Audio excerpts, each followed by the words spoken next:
Pleasing back power. Let's get back to it. The Khazars all converted to Judaism as a political ploy during the Middle Ages in 740 AD.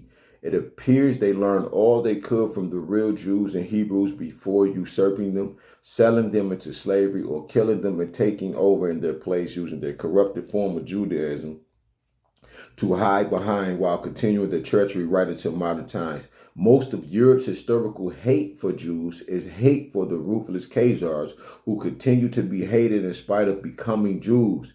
Hatan exposes that the Khazars are the real anti-Semites who have labeled themselves as Zionists and Jews to deceive the world and furthering their own plans for global and political conquests.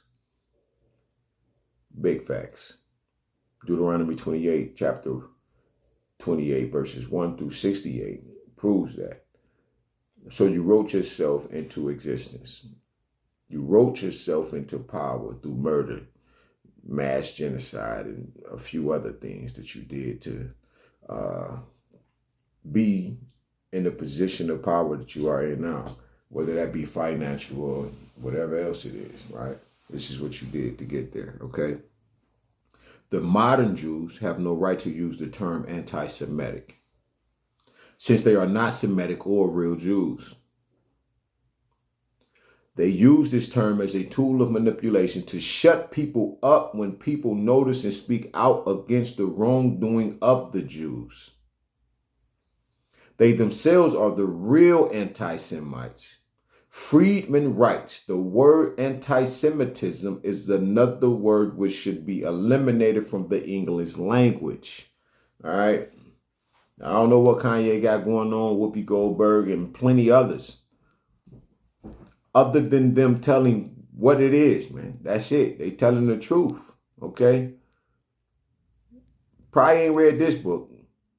All right. A little hearsay in there, but whatever they got going on, they on to something. They know. It's obvious that they know. We all know, right? Revelations 2 and 9, Revelations 3 and 9, right? Black people think that's talking to them, right? They're talking to black people saying you are not. You who say that you are Jew, but you are not, are indeed of the synagogue of Satan. They talking about you, black man. The roles have been switched. That's why we are Gentile, they are Jew. You have to be grafted in. They have to accept you. Do you understand that? So for all of the Hebrew camps that don't accept the African as being their brother, as I just read, this is your brother. And it makes no sense.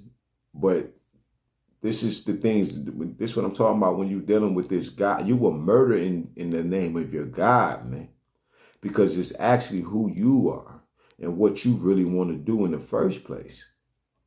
That makes you evil, right? Not your God. That's why he doesn't get no blame and he can do what he wants to do, which is the Caucasian at the end of the day in the Bible, starring the white man. His major role is God. His second major role is Jesus. All the other roles that he played, which is Lucifer and Satan, which is to be two different beings, from my understanding. It's all different, but it's the same person. So, anyway, that's what it is. All right. Anti-Semitism serves only one purpose today. It is used as a smear word when so-called self-styled Jews feel that anyone opposes any of their objectives. They discredit their victims by applying the word anti-Semite or anti-Semitic through all the channels they have at their command and under their control. Kanye, sounds familiar? All right. In the 13th tribe, author Koestler traces the history of the Khazars and their rise to power. I can do that too. I should break that out. In his telling book, Facts Are Facts, Benjamin Friedman also exposes the suppressed truth about the Khazars and Jews. Their power and control paralleled or exceeded that of the Roman Empire, and they have hidden their tracks exceedingly well. Both albino groups did a form change. It's like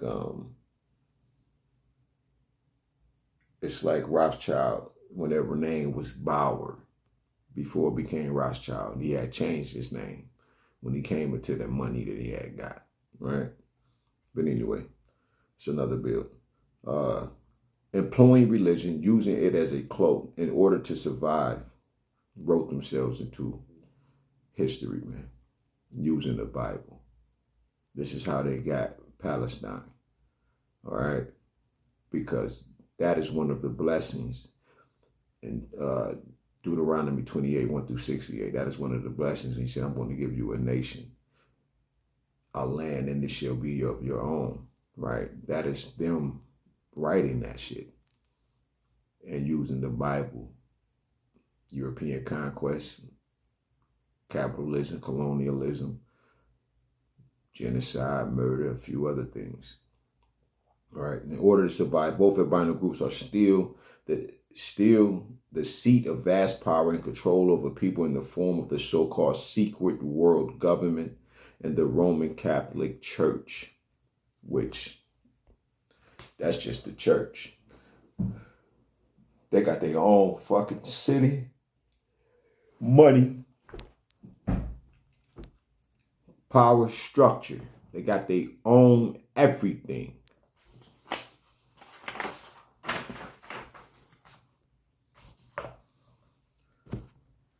So I need not go further.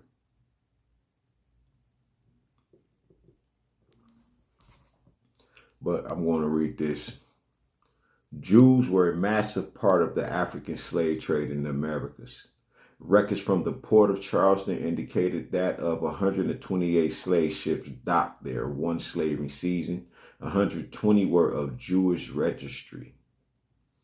Compiled strictly from Jewish documents, the secret relationship between blacks and Jews by the Nation of Islam reveals the vast Jewish involvement in the Atlantic slave trade.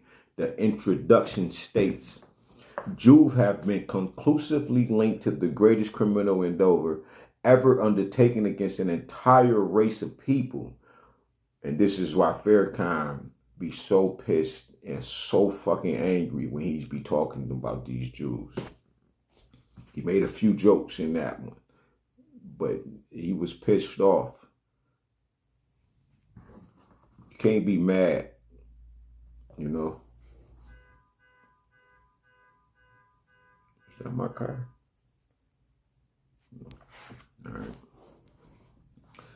So, where I'm at. They were participants in the entrapment, right? A crime against humanity, the Black African Holocaust. They were participants in the entrapment and forcible exploitation of millions of Black African citizens in the wretched and inhumane life of bondage for the financial benefit of the Jews. I don't own it anymore, and I have had it twice. And it's the book is about $4 by Dr. John Henry Clark, and it's called